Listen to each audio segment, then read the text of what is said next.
You've seen this moment before. A blank screen, a quiet room, your phone face down for now. You know exactly what you're supposed to do, and yet you don't move. 5 minutes of scrolling won't hurt, right? It's 1:37 a.m. The task is untouched. You're exhausted, and the word appears again. Lazy, undisciplined, weak-willed. That's the word we use. But here's the problem. Lazy people don't feel this much pressure. Lazy people don't think about the task all day. Lazy people hate themselves for avoiding it. You do. And here's the uncomfortable truth. Procrastination isn't a time problem. It's not a discipline problem. It's not even a motivation problem. It's a fear problem. And once you see that, the entire story changes. We live in a world that worships output. Early mornings, cold showers, relentless discipline. And if you fall behind, the explanation is simple. You didn't want it badly enough. So you try to fix yourself. You buy planners, you download apps, you watch videos like this one. And when none of it sticks, you don't question the advice. You question your worth. But here's the first crack in the story. If procrastination were laziness, why does it only show up around things that matter? Why can you work hard for your boss, for your family, for a deadline with real consequences, but freeze when it's about your goals? That's not a lack of discipline. That's avoidance. Your brain has one priority. Not success, not happiness. Survival. So when a task feels threatening, emotionally threatening, your brain reacts instantly. Your heart rate rises, stress hormones spike, fight or flight kicks in.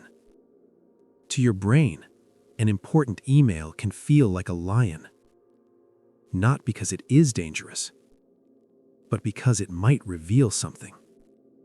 Failure, rejection, incompetence. So your brain makes a trade. Short-term relief over long-term progress. Procrastination isn't a moral failure. It's a coping mechanism. A bad one, but a very human one. Here's the part most people miss. You're not avoiding the work. You're avoiding the emotion attached to it. Because starting means facing questions like, what if I try and still fail? What if I'm not as good as I think? What if this dream was a lie? As long as you don't start, you get to keep believing.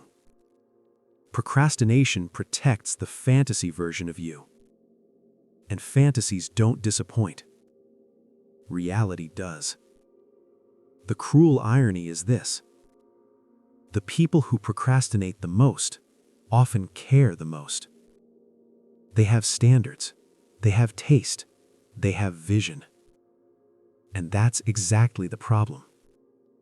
Because starting now means producing something imperfect. And imperfection feels like exposure. If this fails, your brain whispers, what does that say about me? So it delays. Not out of laziness, out of self-protection. If I wait, I can still be special later. Procrastination creates shame. Shame makes you avoid the task. Avoidance creates more procrastination. It's a loop. And society feeds it by turning procrastination into a character flaw. Lazy, weak, undisciplined. But shame doesn't motivate. It paralyzes. No one builds courage while being attacked, especially by themselves. So here's the reframe. Procrastination isn't the enemy. It's a signal. Something feels unsafe. Not physically, emotionally. The task isn't too hard. It's too revealing. And once you see procrastination as fear, the solution changes. You stop demanding motivation, and you start creating safety. That's why just start often fails. Forcing action without safety teaches your brain one thing: starting hurts.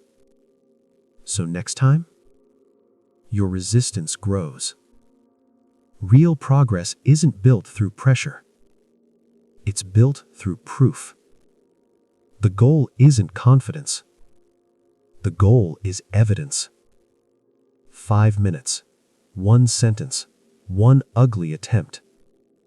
Each small start rewires the fear. Your brain learns this is survivable. And that's how procrastination loses its power. So here's the question to leave with. If procrastination isn't proof that you're lazy, but proof that you care deeply, what are you so afraid of losing that you keep delaying the life you want?